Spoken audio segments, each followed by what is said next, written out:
Hello everyone, welcome to my channel success education point with Sapna. इस video में आज हम बात करेंगे क्लास 9 की हिंदी की चैप्टर नंबर हमारा रहेगा 3 पार्ट 3, जिसका नाम है उपभोक्तावाद की संस्कृति। इस चैप्टर के आज हम प्रश्नोत्तर क्वेश्चन आंसर्स देखेंगे इस वीडियो में। वीडियो को लाइक करें, चैनल को सब्सक्राइब ज़रूर कर लें और बेल आइकन को प्रेस करें, जिससे आने वाली नेक्स्ट वीडियो की नोटिफिकेशन आप तक तुरंत पहुंच सके। सबसे पहला प्रश्न है, लेखक के अनुसार जीवन में सुख से क्या अभिप्राय है? तो इसका उत्तर हो जाएगा, लेखक के अनुसार जीवन में सुख का अभिप्राय केवल उपभोग सुख नहीं है, बल्कि अन्य प्रकार के मानसिक, शारीरिक तथा छोटे आराम भी सुख कहलाते हैं। लेकिन आजकल लोग केवल उपभोग सुख को सुख कहने लगे हैं।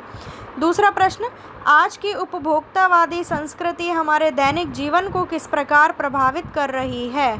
तो इसका उत्तर है, आज की उपभोक्तावादी संस्कृति हमारे दैनिक जीवन को निम्न प्रकार से प्रभावित कर रही है।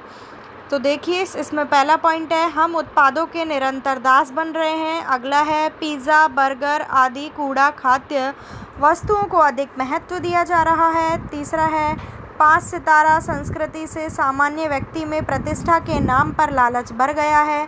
अगला, समाज के वर्गों में परस्पर दूरियां बढ़ रही हैं। दिखावे की संस्कृति या अनुकरण की संस्कृति फल फूल रही है। छठा है, हम अपनी सांस्कृतिक पहचान को खोते जा रहे हैं। और सातवां है, मानवीय गुणों एवं मूल्यों का पतन हो रहा है।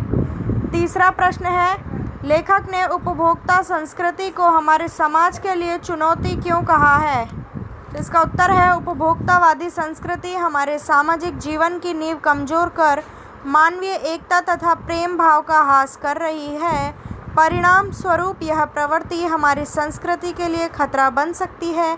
आज इस प्रवृत्ति के कारण हम पश्चिम के सांस्कृतिक उपनिवेश बन रहे हैं, क्योंकि यह भोग को बढ़ावा दे रही है।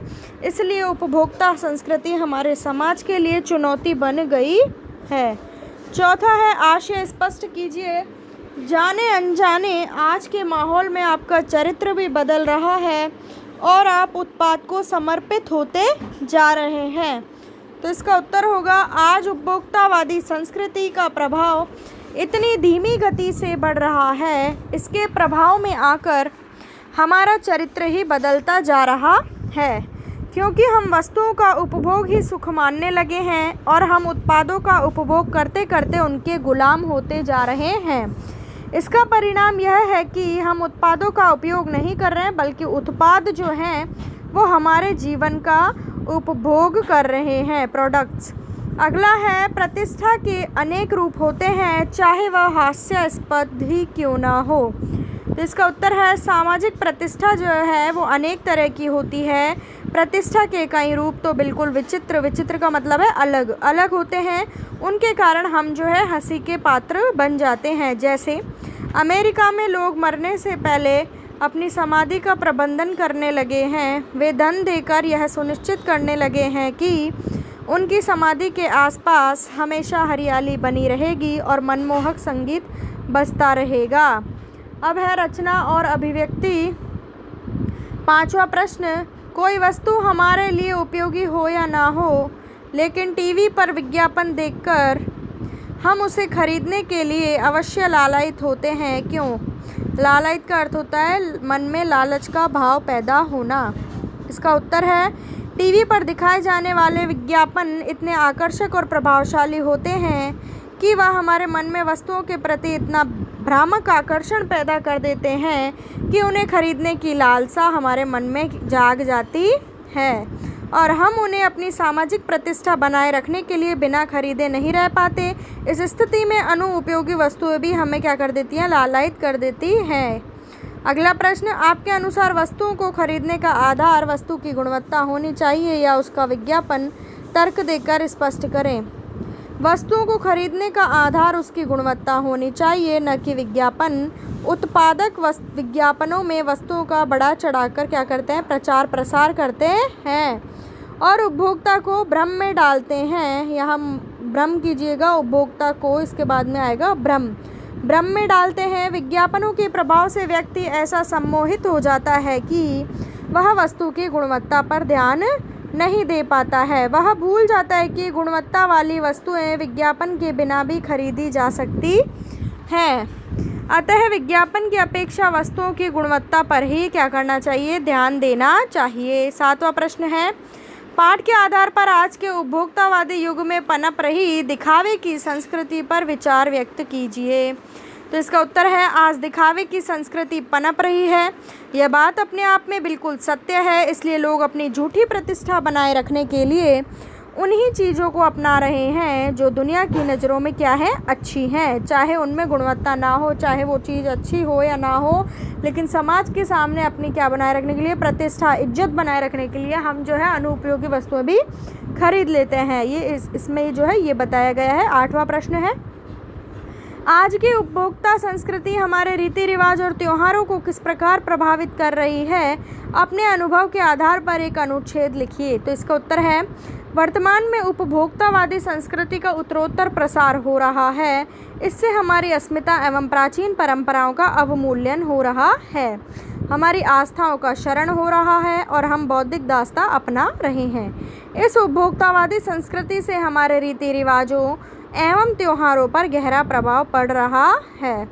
भारत में तीज त्योहारों का अपना सांस्कृतिक महत्व है। यहाँ प्रत्येक त्योहारों पर स्त्रियों की वेशभूषा को परंपरा रूप में अपनाया जाता है, परंतु अब उपभोक्ता संस्कृति के कारण बाजार में नए नए परिधान मतलब वस्त्र, कपड़े आ गए हैं। जगह जगह ब्यूटी पार्लर खुल गए। नए परिधान ट्रेंडी हैं तो महंगे भी हैं। फिर लोगों को सोचना है कि पिछले वर्ष की फैशन इस वर्ष क्यों रहे। फलस्वरूप परंपरागत परिधान बदल रहे हैं। इसी प्रकार विवाह के अवसर पर मेहंदी लगवाने की, महिला संगीत और भोजन आदि की भी जो परंपरा है वो बदल गई है। शुभ कामना एवं आमंत्रण के निमित्त जो कार्ड मिलते हैं वे महंगे भी हैं और एकदम नए से नए डिजाइन के हैं। कुछ संपन्न लोग तो चांदी के पत्रों से कार्ड बनवाकर भी अपनी प्रतिष्ठा का क्या करते हैं, खुला प्रदर्शन करते हैं। आगे है, सगाई पर या विवाह में बारातियों को भेंट में कीमती वस्तुएं देने की परंपरा चल पड़ी है। इस तरह रीति रिवाज जो है बदलने लगे हैं। रक्षाबंधन, वैलेंटाइन डे आदि पर नई परंपराओं का प्रचलन बढ़ गया है जो कि पहले नहीं था। होली, दिवाली पर गिफ्ट देने लेने की परंपरा चल रही है। अब खील बताशे का समय नहीं रहा, सूखे मेवे चल रहे हैं। पहले धार्मिक कार्य में पुरुष धोती पहनते थे और पवित्रता का पूरा ध्यान रखते थे, परंतु अब सब कुछ बदल गया है तथा इसे रूढ़ परंपरा माना जाता है। इस तरह के अनेक उदाहरण दिए जा सकते हैं जिनसे स्पष्ट होता है कि उपभोक्ता संस्कृति से हमारे रीति रिवाजों एवं त्योहारों पर क्या पड़ रहा है, दुष्प्रभाव पड़ रहा है। अब है भाषा अध्ययन। धीरे धीरे सब कुछ बदल रहा है। इस वाक्य में बदल रहा है क्रिया है। यह क्रिया कैसे हो रही है, धीरे धीरे। अतः यहाँ धीरे धीरे क्रिया विशेषण है। जो शब्द क्रिया की विशेषता बताते हैं उसे हम क्या कहते हैं, क्रिया विशेषण। जहाँ वाक्य में पता चलता है कि क्रिया कैसे, कब, किसने और कहाँ हो रही है, वहाँ वह शब्द क्रिया विशेषण कहलाता है। ऊपर दिए गए उदाहरण को ध्यान में रखते हुए क्रिया विशेषण से युक्त 5 वाक्य पाठ में से छांटकर लिखने हैं। तो देखिए, पहला वाक्य हो गया, उत्पादन बढ़ाने पर जोर है चारों ओर। दूसरा, कल भारत में भी यह संभव हो सकता है। तीसरा, अमेरिका में आज जो हो रहा है। चौथा, जैसे जैसे दिखावे की यह संस्कृति फैलेगी। और पांचवा, आज सामंत बदल गए हैं। अगला, धीरे धीरे, जोर से, लगातार, हमेशा, आजकल, कम, ज़्यादा, यहाँ, उधर, बाहर। इन क्रिया विशेषणों शब्दों का प्रयोग करते हुए वाक्य बनाइए। तो धीरे धीरे का वाक्य है, समाज में धीरे धीरे बदलाव आने लगा। नेताजी जोर से चिल्लाए। लगातार, राजस्थान में लगातार अकाल पड़ रहा है। हमेशा सत्य बोलना चाहिए। आजकल विज्ञापनों का बोलबाला है। कम, चाय में चीनी कम डालो। ज़्यादा सोना ठीक नहीं है। यहाँ क्या हो रहा है, उधर कौन रहता है। बाहर, वह जयपुर से बाहर जाएगा। अगला प्रश्न, नीचे दिए गए वाक्यों में से क्रिया विशेषण और विशेषण शब्द छाट कर जो है लिखने हैं। 5 वाक्य दिए गए हैं, 6 वाक्य आपकी बुक में। उनमें से क्या करना है, आपको विशेषण और क्रिया विशेषण शब्द छाट कर लिखने हैं। तो इसमें पहले में जो है क्रिया विशेषण है कल, रात से, निरंतर में। चौथे में उतना, जितनी। पाँचवें में आजकल, और विशेषण नीचे है। दूसरे में पक्के, तीसरे में हल्की, जोरों की, और पांचवा है आजकल। ठीक है,